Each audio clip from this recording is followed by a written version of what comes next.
ఈరోజు వేట మాంసం అంటే మేకపోతు కూర ఎలా ఉంటుందో మీకు చూపిస్తా చూడండి. ఆయిల్ పోసుకోవాలి.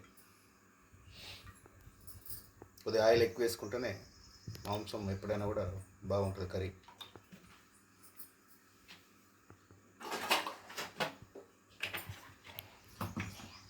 ఇప్పుడు బిర్యానీ ఆకులు, ఒక 4 లవంగాలు, దాల్చిన చెక్క, ఒక 3 ఇలాచి వేసుకుంటే మంచి రుచి ఉంటుంది.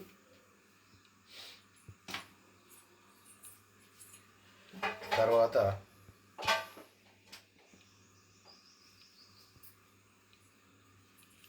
పచ్చిమిర్చి,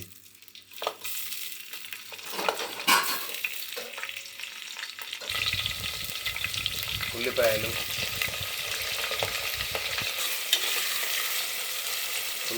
గోధుమ రంగు వచ్చేదాకా కూడా వేయించుకోవాలి. అప్పుడే కూరలో మంచి గ్రేవీ వస్తుంది, మళ్ళీ చాలా రుచిగా కూడా ఉంటుంది. ఉల్లిగడ్డలు లేత గోధుమ రంగులోకి వచ్చేసినండి. ఇప్పుడు దీంట్లో మటన్ వేసుకున్నాం. చూసారా మటన్ ఎంత గ్లేజింగ్గా ఉందో. ఒకసారి కడిగాను మటన్, ఎందుకంటే ఇది లోకల్లో ఇంటి దగ్గర కోసుకున్నది కాబట్టి. ఆయిల్లోనే మటన్ మొత్తం ఉడకాలండి. ఉడికిన తర్వాతనే మిగతా వేసుకునేటివి అన్నీ కూడా మటన్ ఉడికిన తర్వాతనే వేసుకున్నాం.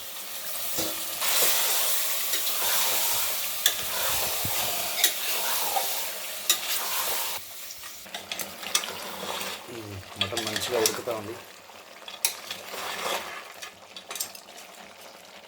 ఇప్పుడు ఇందులో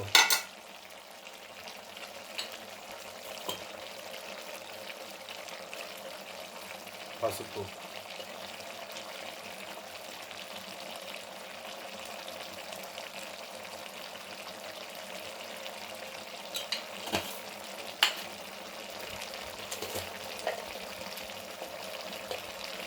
అల్లం వెల్లుల్లి పేస్ట్,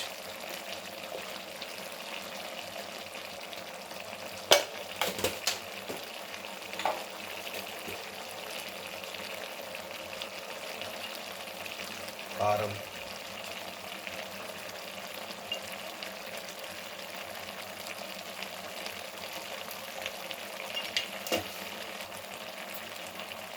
ఉప్పు సరిపోయినంత వేసుకోండి. మీకు ఎక్కువ తింటే ఎక్కువ వేసుకోండి, తక్కువ తింటే తక్కువ వేసుకోండి. కలుపుదామని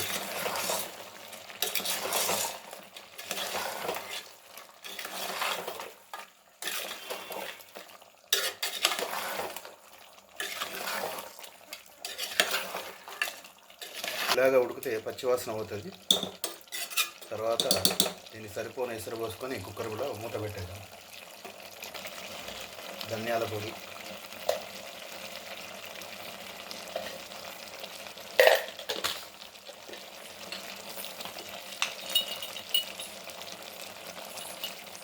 గరం మసాలా,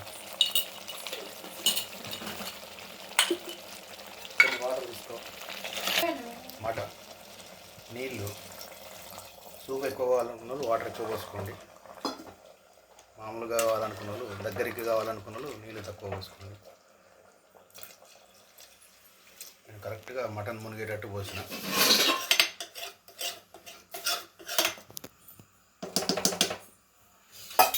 మూత పెట్టి 6 విజిల్స్ వచ్చే వరకు మటన్ ఉడికిద్దాం, ఎందుకంటే కొద్దిగా మటన్ ముదిరింది.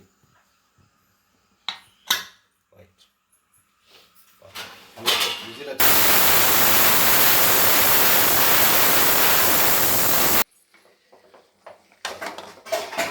వావ్,